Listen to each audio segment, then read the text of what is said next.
Jujutsu Kaisen एक anime जो सिर्फ शोनेन नहीं बल्कि इमोशंस का रोलर कोस्टर है। इसका एक्शन, थ्रिलर और स्टोरी टेलिंग का कॉम्बिनेशन आपको सोचने पर मजबूर कर देगा कि ये क्या चीज़ है। अगर तुमने जुजुत्सु काइसेन नहीं देखा है तो ये वीडियो तुम्हारे लिए एक मोटिवेशन होगी ताकि तुम जुजुत्सु काइसेन को देख सको, और अगर तुम जुजुत्सु काइसेन पहले ही देख चुके हो तो ये वीडियो तुम्हें उसके बारे में डीपली एक्सप्लोर करने में मदद करेगी। तो चलिए जुजुत्सु काइसेन के बारे में बात करते हैं और समझते हैं कि जुजुत्सु काइसेन एक मास्टरपीस क्यों है।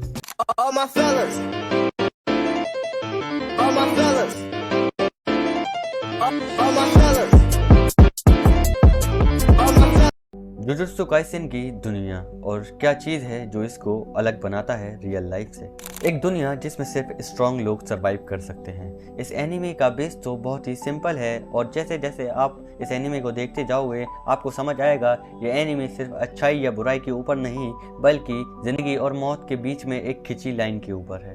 ऐसा वर्ल्ड जहाँ पर आपके पास वीक होने का कोई ऑप्शन ही नहीं है, और यही चीज़ जुजुत्सु काइसेन को इतना रियलिस्टिक और यूनिक बनाती है।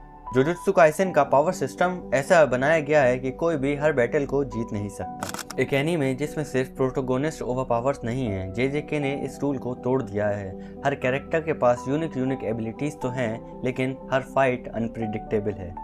यहाँ टेक्निक्स और कॉम्बैट स्किल्स हर फाइट को इंटरेस्टिंग बनाती हैं, लेकिन तुम 100% श्योर हो के ये नहीं कह सकते कि इस फाइट में कौन जीतेगा और कौन हारेगा। बात करते हैं जेजेके की स्टोरी के बारे में। इसकी स्टोरी जिंदगी का एक रिफ्लेक्शन है जो हमें सिखाती है कि लाइफ किसी के लिए भी कहीं पर भी सेम नहीं होती, लेकिन हमें उसको सही करने के लिए लड़ना पड़ता है और जीतना पड़ता है।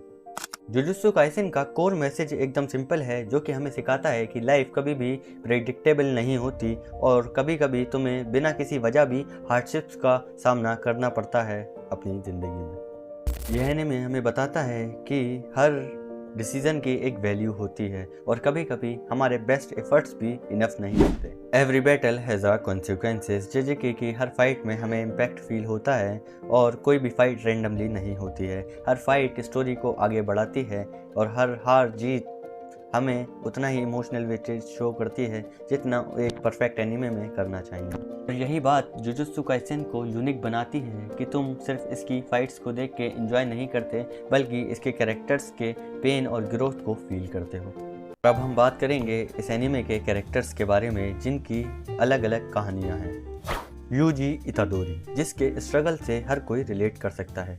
यूजी एक परफेक्ट प्रोटोगोनिस्ट इसलिए है क्योंकि वो चूज इन वन नहीं है। उसके पास सिर्फ एक चीज़ है और वो है उसकी विल पावर। वो हर बार सही गलत के बीच फंसा रहता है जैसे कि रियल लाइफ में हमारे साथ भी होता है। उसकी जर्नी हमें बताती है कि कोई भी सिचुएशन तुम्हारे लिए सूटेबल नहीं होती। हमें धीरे धीरे करके हर सिचुएशन में अपने आप को अडेप्ट करना पड़ता है।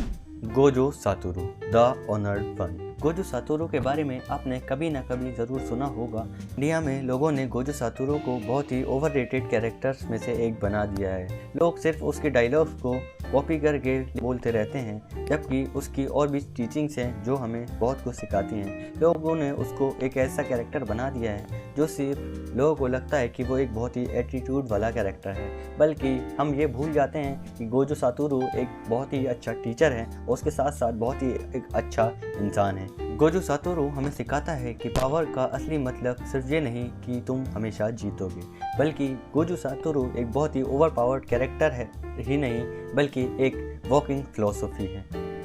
जो गोजो सातोरू की वजह से जुजुत्सु काइसेन को एक नया शेप मिला है।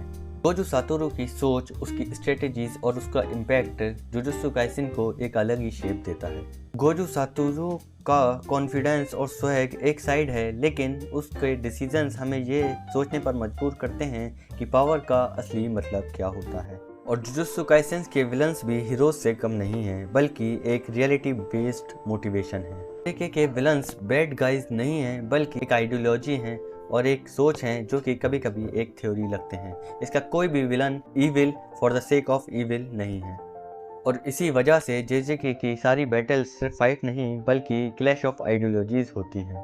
अब हम बात करेंगे कि जेजेके से हमें क्या सीखने को मिलता है। लेसन नंबर 1 कि लाइफ किसी के साथ भी फेयर नहीं होती बल्कि तुम्हें ही स्ट्रॉन्ग बनना पड़ता है। रियल लाइफ में भी हमारे साथ ऐसा होता है क्या कि कभी-कभी हमें बिना किसी वजह के भी लाइफ में बहुत सारी प्रॉब्लम्स को फेस करना पड़ता है। तो ये कि हमें यही समझाता है कि किसी भी तरह की प्रॉब्लम हो, हमें अपनी स्ट्रेंथ को बिल्ड करके रखना पड़ता है और उस प्रॉब्लम से निपटने के लिए अपना एक तरीका बनाना पड़ता है। लेसन नंबर 2, जे के हमें सिखाता है कि हर इंसान अलग ज़रूर है, पर हर इंसान की लाइफ में एक चीज़ सिमिलर है और वो है पर्पस। जेजेके का हर कैरेक्टर अलग है और हर किसी की लाइफ का एक अलग पर्पस है जो उसको कंप्लीट करना है।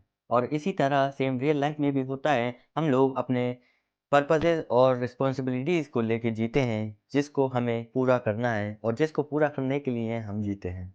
लेसन नंबर 3, फियर को एक्सेप्ट करो पर गिव अप कभी मत करो।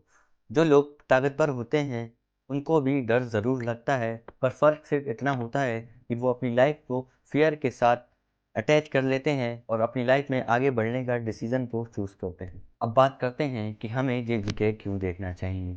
तो सबसे पहले बात करते हैं कि ये सिर्फ एक एनीमे नहीं बल्कि एक एक्सपीरियंस है। अगर तुमने जेजेके नहीं देखा तो तुम बहुत कुछ ऐसा मिस कर रहे हो जो तुम्हें ज़रूर देखना चाहिए। बल्कि ये एनीमे तुम्हें इमोशनली और मेंटली बहुत ज़्यादा इम्पैक्टफुल लगेगा। और अगर तुम ऑलरेडी जुजुत्सु काइसेन देख चुके हो तो तुम मुझे इस वीडियो के कमेंट सेक्शन में अपनी राय ज़रूर बताना कि तुम्हें जेजेके देखने से पहले कैसा सोचते थे और क्या पॉइंट ऑफ व्यू रखते थे और जेजेके देखने के बाद कैसा पॉइंट ऑफ व्यू रखते थे। और इस एनीमे से तुमने क्या सीखा वो भी तुम अपना एक्सपीरियंस लोगों के साथ इसका वीडियो के कमेंट सेक्शन में शेयर कर सकते हो। और अगर तुम्हें जुजुत्सु काइसेन के ऊपर ये वीडियो पसंद आई है तो इस वीडियो को अपने फ्रेंड्स के साथ ज़रूर शेयर करना ताकि वो लोग भी जुजुत्सु काइसेन की टीचिंग्स को समझ पाएँ और इस वीडियो से इंस्पायर होकर जुजुत्सु काइसेन को देखना स्टार्ट कर दें। और अगर तुम चाहते हो कि मैं तुम्हारी पसंदीदा एनिमेस पर वीडियोस बनाऊं तो तुम मुझे इंस्टाग्राम पर डीएम कर सकते हो। तुम्हें मेरी आईडी इस कमेंट बॉक्स में या फिर डिस्क्रिप्शन में मिल जाएगी। Thank you so much for watching. Good bye.